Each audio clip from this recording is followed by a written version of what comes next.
Commander Jake Taylor knew the Valari considered humans weak. It was written in every condescending glance from their four eyes, in every dismissive flick of their scaled appendages. As the last human diplomat on Outpost Sigma 9, he'd endured their contempt for 3 grueling years. "Tell me again, human, why your species believes it deserves a seat at the Galactic Council." Ambassador Krex's voice rasped through the translator, the sound like gravel crushing glass. Jake clutched his grandfather's old pocket watch, a simple brass timepiece that had survived 2 world wars on Earth. It was his good luck charm, his last connection to a home he hadn't seen in years. The meeting chamber's harsh lighting made the scratched metal gleam dully in his palm. "Ambassador, humanity has demonstrated peaceful intentions and technological innovation that—" "Innovation?" Krex's laugh echoed, joined by the other 7 Valari representatives. "Your species hasn't even mastered basic gravitational manipulation. Your bodies are fragile, your lifespans laughably brief." "The Council has standards, Commander Taylor." Jake's career was crumbling before his eyes. 3 years of negotiation, of bridge building, of promises from Earth Command that humans would soon join the interstellar community as equals. All of it disintegrating in this sterile chamber. His personal communicator buzzed. Jake glanced down and felt his blood freeze. The message was from Earth Command. Valari fleet detected approaching Earth orbit. Believed hostile. Diplomatic channels failed. Outpost Sigma 9 presumably compromised. "Something troubling you, Commander?" Krex's upper eyes narrowed while the lower pair remained fixed on a datapad. Jake's mind raced. The negotiations had been a sham. While he'd been here playing diplomat, the Valari had been planning an invasion. His wife Sarah, his daughter Emma, everyone on Earth was in danger, and he was trapped on this outpost, millions of miles from home. "Nothing at all, Ambassador." Jake's voice remained steady while his world collapsed. "Just a reminder about our next session."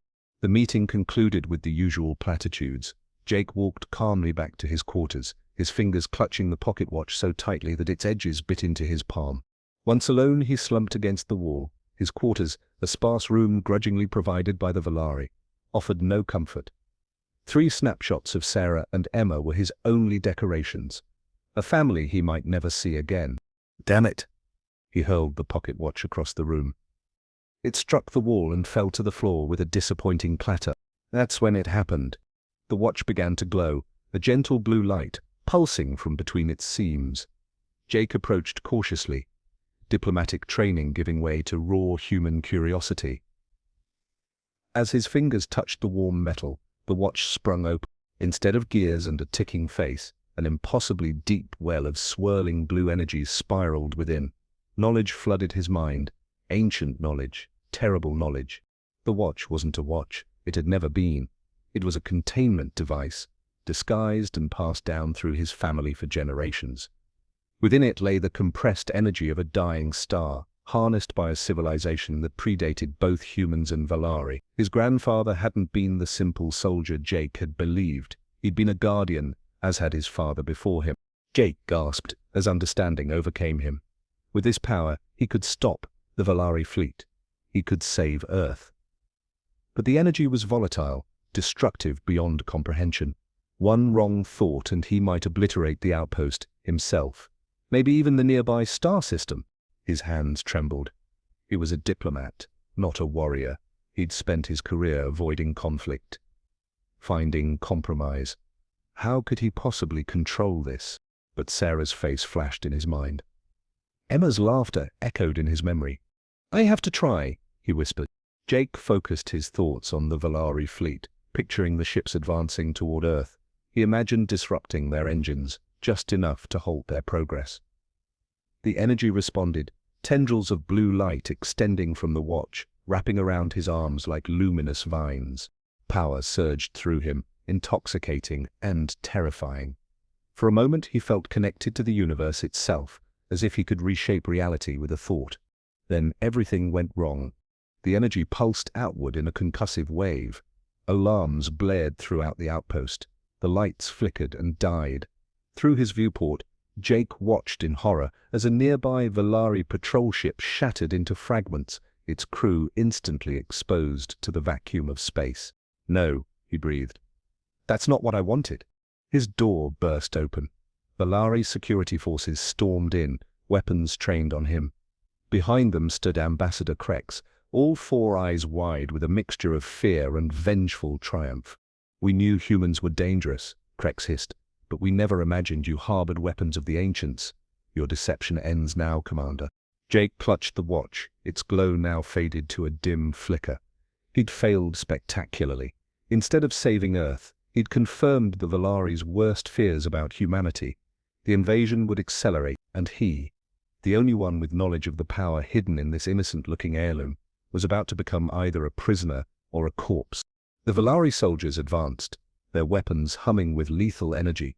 Commander Jake Taylor, the last human diplomat, stood alone with an object too powerful to control and the crushing knowledge that his first attempt to save his world might have doomed it forever.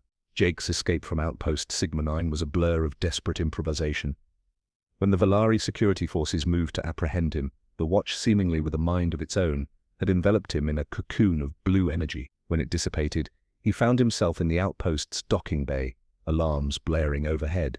With security distracted by malfunctioning systems, Jake had managed to commandeer a small transport vessel.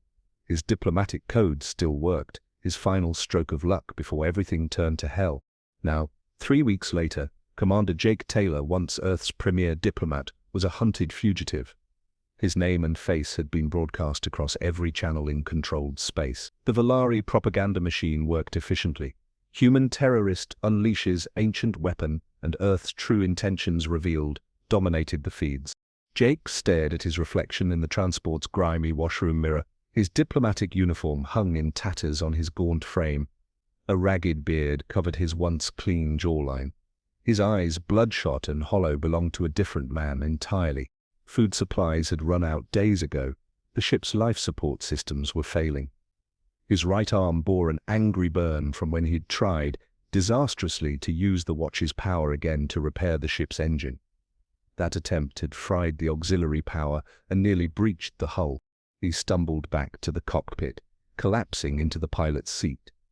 Through the viewport, the desolate landscape of Proxima stretched to the horizon, a mining colony abandoned decades ago when its resources were depleted. The perfect hiding place, or so he'd thought. His ship's long-range communications had intercepted devastating news.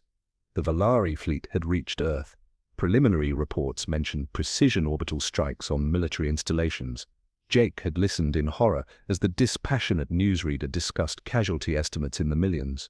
Sarah, Emma, were they alive? The uncertainty was a constant, gnawing pain worse than his hunger or injuries. Jake clutched the watch, now dormant. "Why won't you work?" he whispered hoarsely. "They're dying because of me." "It won't respond because you don't understand what you're holding." Jake whirled around, adrenaline momentarily masking his exhaustion. A man stood in the doorway of the cockpit, tall, silver-haired, wearing what looked like a maintenance jumpsuit.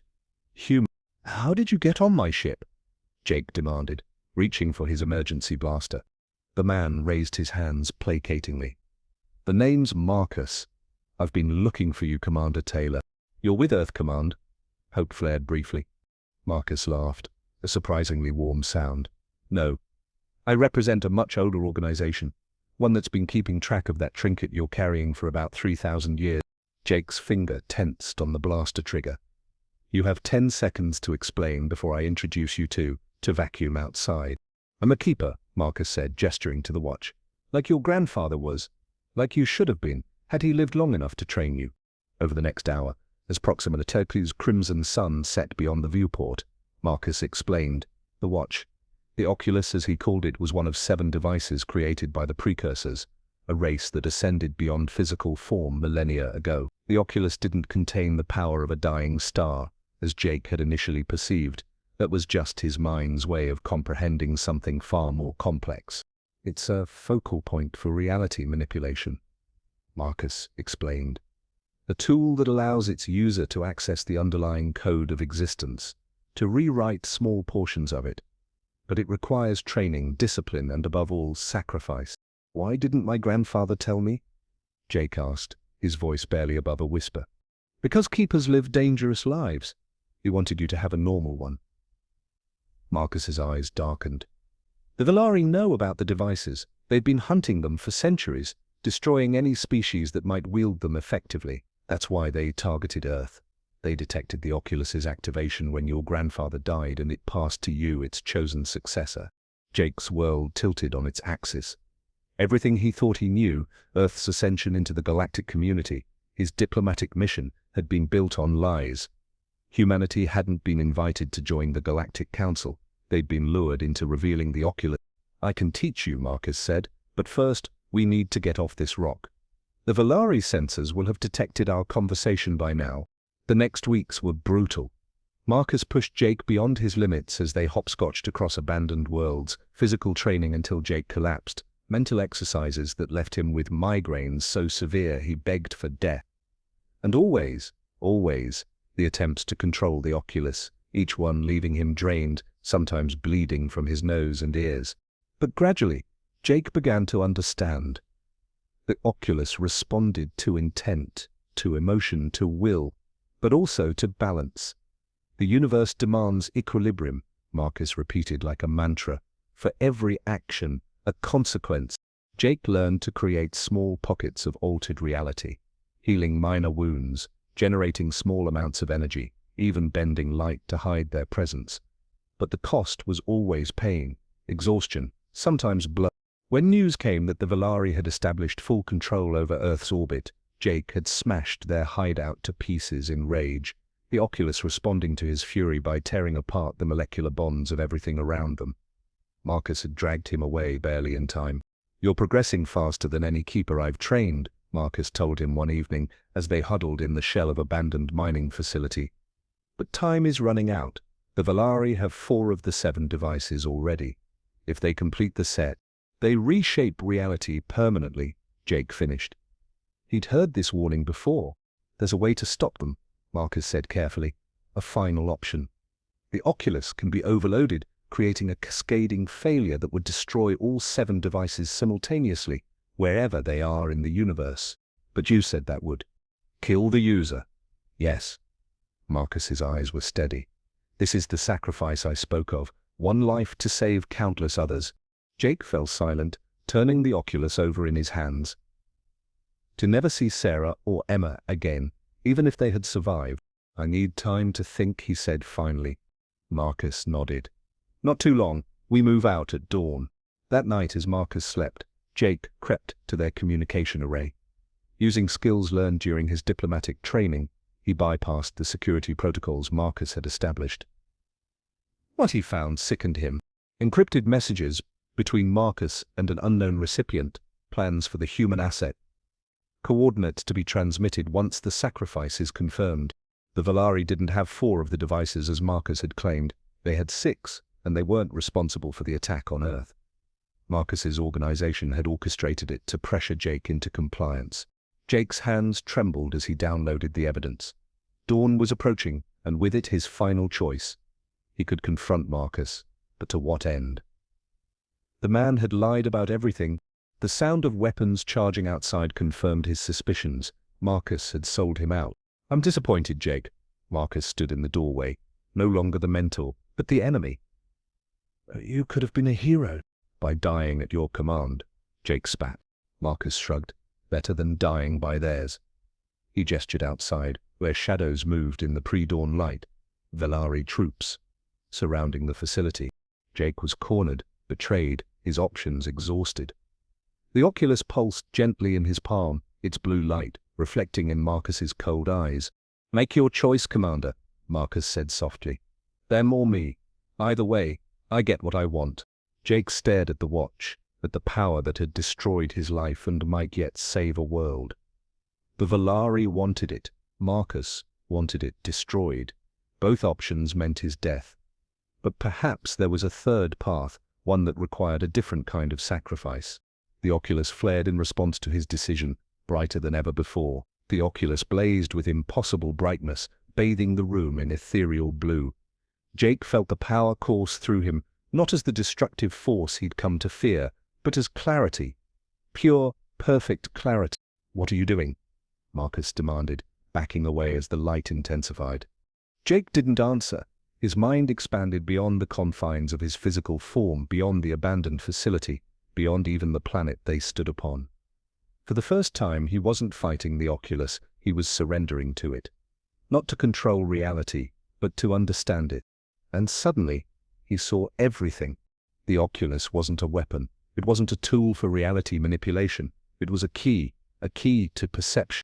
"You lied about everything," Jake said, his voice resonating strangely as the blue light pulsed in rhythm with his heartbeat. "But not because you're evil, because you don't know the truth either." The facility walls began to shimmer, becoming transparent. Outside, the Valari forces froze in confusion as their surroundings destabilized. Marcus lunged for the Oculus, but his hand passed through Jake's arm as if through smoke. "You're going to kill us all," he shouted. Jake smiled sadly. "No, I'm going to show everyone what's really happening." With that, he released the full potential of the Oculus, not in a destructive wave, but in an expanding sphere of revelation.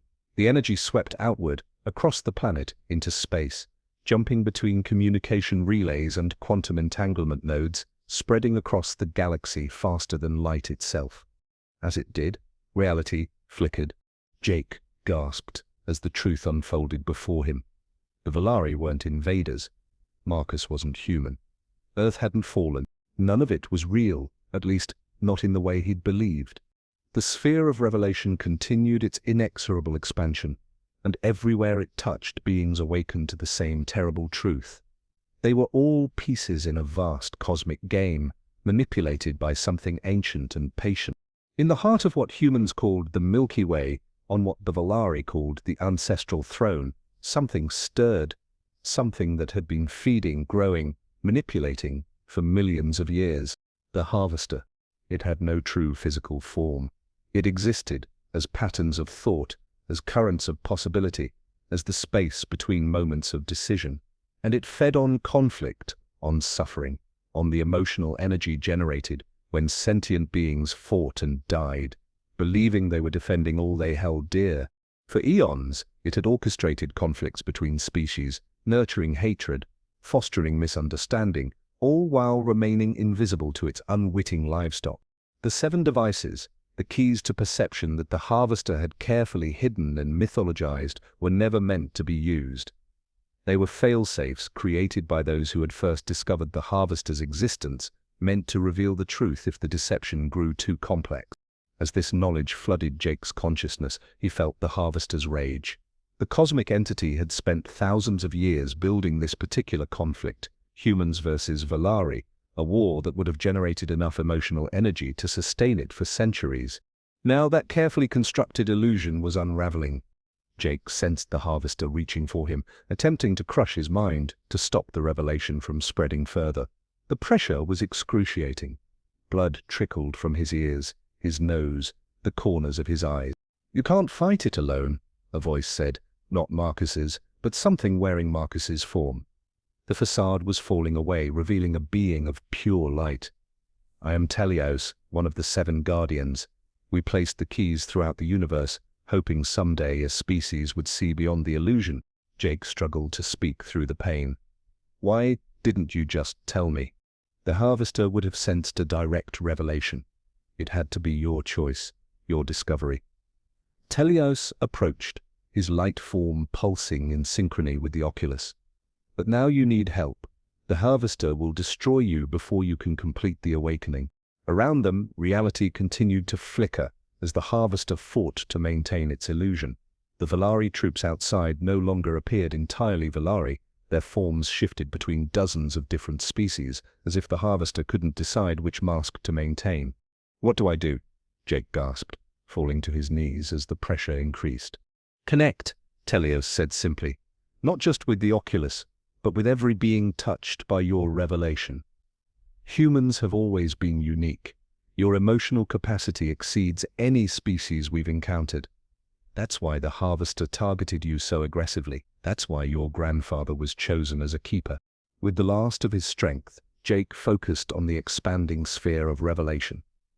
He felt thousands, then millions, then billions of minds awakening across the galaxy. Valid, humans, countless other species he'd never known existed. All of them victims, all of them now aware. Jake reached out to them not with words but with raw emotion. the love for his family, the hope for understanding, the determination to end the cycle of manufactured hatred. Most importantly, he shared his forgiveness of the Valari, of Teleos, even of the Harvester itself. "What are you doing?" Teleos asked, alarmed. "What humans do best," Jake managed through gritted teeth. "Empathizing with the enemy." Jake extended his perception toward the Harvester itself, seeing not a malevolent entity but a lonely one, ancient beyond comprehension, intelligent but emotionally stunted, incapable of generating its own emotional energy and thus parasitic on others. The Harvester recoiled from this unexpected approach. For millions of years it had faced only fear or hatred from those few who glimpsed its existence, never understanding, never compassion. Jake pressed forward, offering connection instead of conflict. The pressure against his mind abruptly ceased. The flickering reality stabilized not into the false narrative the Harvester had maintained, but into something truer. Around him, Valari and humans alike stood in confusion, their memories of hatred fading like a half-remembered nightmare. Through the oculus, Jake sensed the Harvester's bewilderment, then its cautious response, a tendril of communication unlike anything he'd experienced. "It's communicating," Jake told Teleos. "It doesn't need to steal emotional energy. It never knew how to generate its own, or to ask for what it needed." Teleos's light form dimmed in astonishment. "In all our planning, we never considered negotiation." Jake laughed, despite his exhaustion. "That's because you're not human." In the days that followed, as interstellar communications re-established without the Harvester's interference, the truth emerged. There had been no invasion of Earth. The war had been an elaborate illusion, sustained by the Harvester's influence over perception itself. Sarah and Emma were alive, though they shared Jake's disorientation at having lived through events that hadn't happened as remembered. The 7 keys, the Oculus and its counterparts, were gathered from across the galaxy, not to be destroyed, but to serve as conduits for a new kind of relationship between the awakened species and the ancient entity that had manipulated them for so long. 1 month after what historians would later call the Awakening, Jake stood on the observation deck of the real outpost Sigma-9, watching representatives from 27 species file into the chamber below. At his side stood Teleos, now visible to all in his true form. "They're calling you the Bridge," Teleos noted. "The human who speaks to the void." Jake shrugged, turning the oculus over in his hand. Its glow had subsided to a gentle pulse that matched the rhythm of his heart. "I'm just a diplomat who finally found the right words." "What happens now?" Teleos asked. "The Guardians planned for revelation, but not for this." Jake smiled. "Now comes the hard part. Building something new." Below, the gathering of species, former enemies united by shared awakening, fell silent as the Harvester's presence manifested in the center of the chamber, not as a monstrous entity, but as a swirling pattern of light and shadow, tentatively reaching out to those it had once seen only as food. Jake felt the weight of the oculus in his palm, understanding now that his journey wasn't ending, it was transforming humanity's perceived weakness. Their emotional vulnerability, their capacity for forgiveness, their willingness to understand even their enemies, had proven to be their greatest strength. And in that strength lay the future of not just one species, but all of them. "They thought humans were weak," Jake murmured. "They were dead wrong."